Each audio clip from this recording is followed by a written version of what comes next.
De plus en plus, je reçois des appels et j'ai des gens qui m'appellent, qui me disent « Chris, j'aimerais ça m'acheter une maison, j'aimerais ça m'acheter un duplex, j'aimerais ça m'acheter un condo. » J'ai la mise de fonds et aussi, ils ont des dettes de carte de crédit, marge de crédit, personnel. On va regarder ça dans un instant.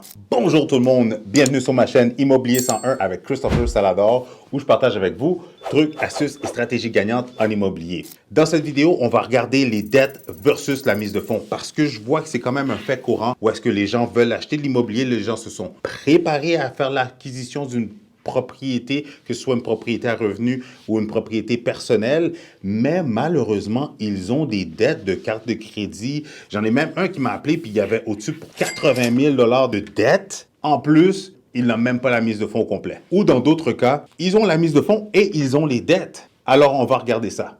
Mais juste avant d'aller plus loin, alors si vous désirez vendre, acheter ou investir en immobilier, allez dans la description dans le bas de cette vidéo. Vous allez pouvoir cliquer sur un lien pour réserver une consultation gratuite et sans obligation où est-ce qu'on va pouvoir regarder votre situation. Je vais pouvoir répondre à toutes vos questions, mais surtout, on va pouvoir élaborer un plan d'action qui va vous permettre de vendre, acheter ou investir en immobilier. Et aussi, pour ceux qui me le demandent, je suis en train de créer une formation qui va être gratuite. Alors, regardez régulièrement la description dans le bas de mes vidéos. Comme ça, vous allez pouvoir rester à l'affût et cliquer et aller regarder cette formation qui sera tout à fait gratuite. Alors, sans plus tarder, rentrons dans le vif du sujet dans un instant. Le marché de l'immobilier au Québec est en pleine explosion. Beaucoup d'opportunités pour les acheteurs de première maison et d'immeubles à revenus. Avec la méthode Salador, je vais vous outiller pour faire la meilleure transaction.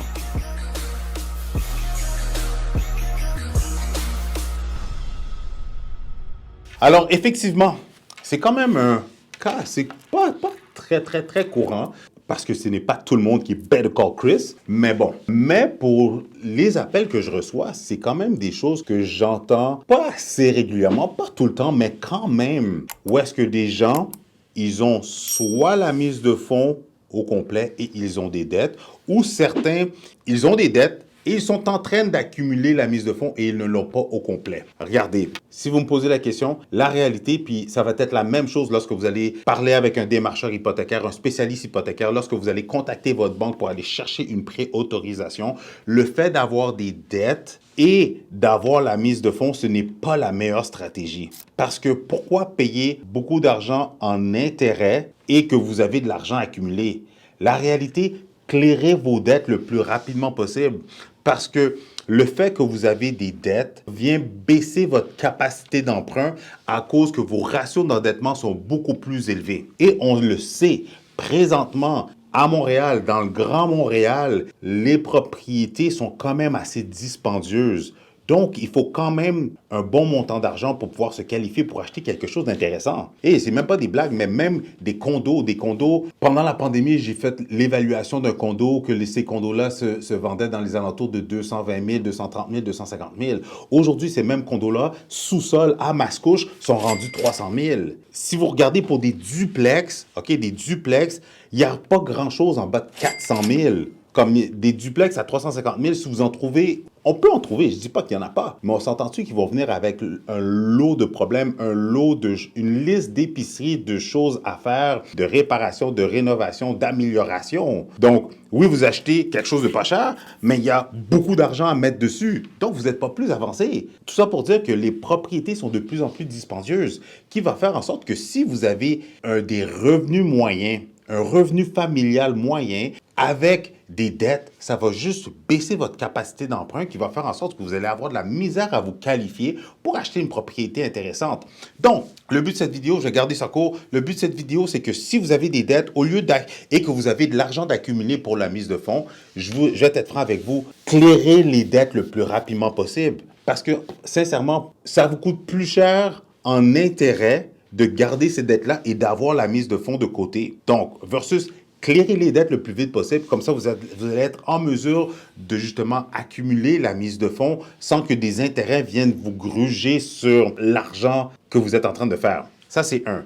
Deux, oui, pour certains, vous allez dire, mais Chris, j'ai pas d'autre option. Comment je vais faire pour trouver la mise de fonds, etc. Regardez, qu'est-ce que j'aime avec l'immobilier, c'est que c'est step by step, OK? Dans le sens que pour pouvoir détenir un bien immobilier, il y a des étapes qu'on doit franchir pour se rendre là. Dans le sens que avant d'avoir une propriété, il faut avoir passé chez notaire, il faut avoir inspecté puis avoir passé au financement. Avant de l'inspecter puis d'avoir passé au financement, il faut trouver cette propriété-là.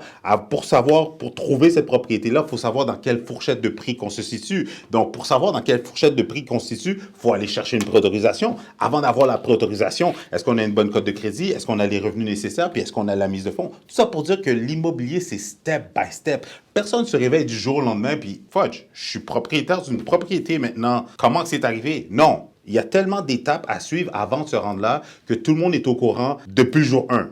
Okay? C'est une chose qui se planifie, qui se prépare à l'avance. Donc, où est-ce que je veux en venir, c'est que avec mon step by step, la même chose. Quand vous êtes à l'étape de vous positionner pour accumuler la mise de fonds, pour vous positionner pour pouvoir aller chercher une préautorisation, je vous dirais que la première chose à faire, si vous avez des dettes, clairez-les. Parce que une des choses qui est intéressante dans l'immobilier, c'est que si vous avez du crédit disponible, OK, ben ce crédit-là va pouvoir vous être utile si vous ne voulez pas utiliser votre argent, mais vous voulez faire l'optimisation, faire des rénovations, des améliorations. Pour ceux qui ne l'ont pas vu, j'ai fait une vidéo que vous pouvez aller cliquer là-dessus où est-ce que je parle justement de la marge de crédit personnelle. Vous pouvez aller cliquer sur ce lien-là.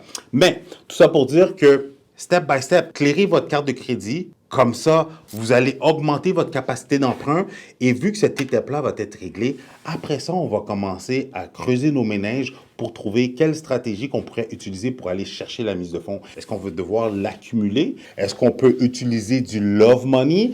Est-ce que quelqu'un pourrait nous prêter l'argent et qu'on pourrait utiliser la remise en argent pour rembourser cette personne-là? Regardez, je vais vous donner un exemple avec un client qui m'a appelé aujourd'hui. Le client m'appelle, il me dit « Chris, je veux m'acheter une propriété à Saint-Eustache à côté d'un client de mon très, très bon ami qui a acheté dans ce coin-là, puis c'est lui qui m'a référé à toi. Donc, je voudrais une maison dans le secteur de Saint-Eustache. » Je lui dis, parfait. Je lui dis, est-ce que tu as la mise de fonds d'accumuler? Il me dit, non, c'est ça le problème. Je suis en train de l'accumuler. J'ai pas beaucoup d'argent présentement. Puis, il me dit aussi, puis là, je lui pose des questions sur sa cote de crédit, etc.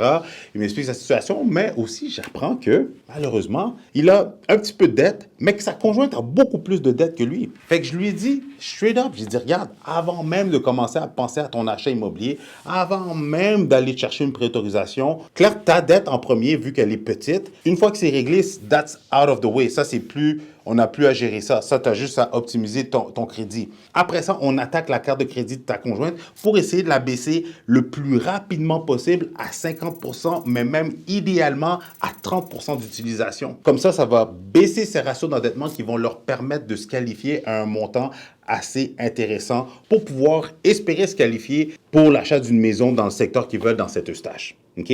Puis une chose que je lui ai dit, c'est que regarde, oui, ça va te prendre du temps, ça va prendre un certain temps et sacrifice pour prendre cet argent-là puis régler tes dettes et les dettes de ta conjointe. Puis oui, tu n'auras peut-être pas l'argent une fois que ça va être réglé. Mais tu sais quoi? Qu'est-ce qu'on pourrait faire? C'est que son ami qui a acheté avec moi des années avant la pandémie, je lui ai dit, regarde, pourquoi on ne regarderait pas avec ton ami s'il ne pourrait pas, lui, utiliser sa maison comme effet de levier pour te prêter la mise de fonds, prêter le 5% de mise de fonds que tu vas utiliser pour l'acquisition de ta maison, mais on va utiliser le problème de la remise en argent où est-ce que la banque va pouvoir lui remettre jusqu'à 5% de sa mise de fonds, donc dans le fond, la totalité de sa mise de fonds, pour qu'il puisse rembourser son ami.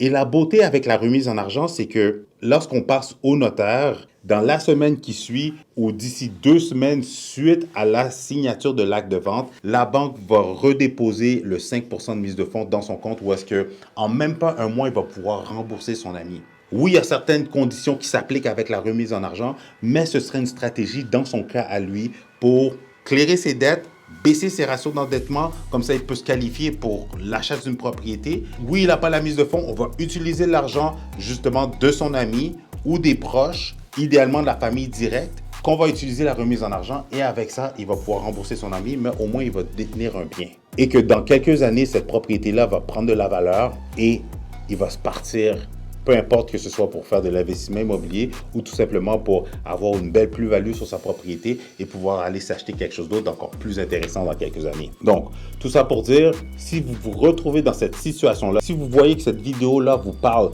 que vous êtes en train d'accumuler un certain montant de mise de fonds, mais qu'en même temps, vous payez des intérêts sur des dettes, des cartes de crédit, des dettes personnelles, Comment? On claire les dettes le plus rapidement possible. Oui, vous prenez l'argent que vous avez accumulé, mais c'est stupide de payer en intérêt puis d'avoir de l'argent de côté. Tant qu'à faire, clairez les dettes, vous payez plus d'intérêt, puis après ça, vous grossissez votre mise de fonds et sans compter qu'il va y avoir plusieurs autres stratégies qu'on va pouvoir utiliser pour vous permettre de faire une belle acquisition en immobilier. Regardez, si vous désirez d'autres stratégies gagnantes en immobilier, je vous suggère de regarder une de ces deux vidéos-là.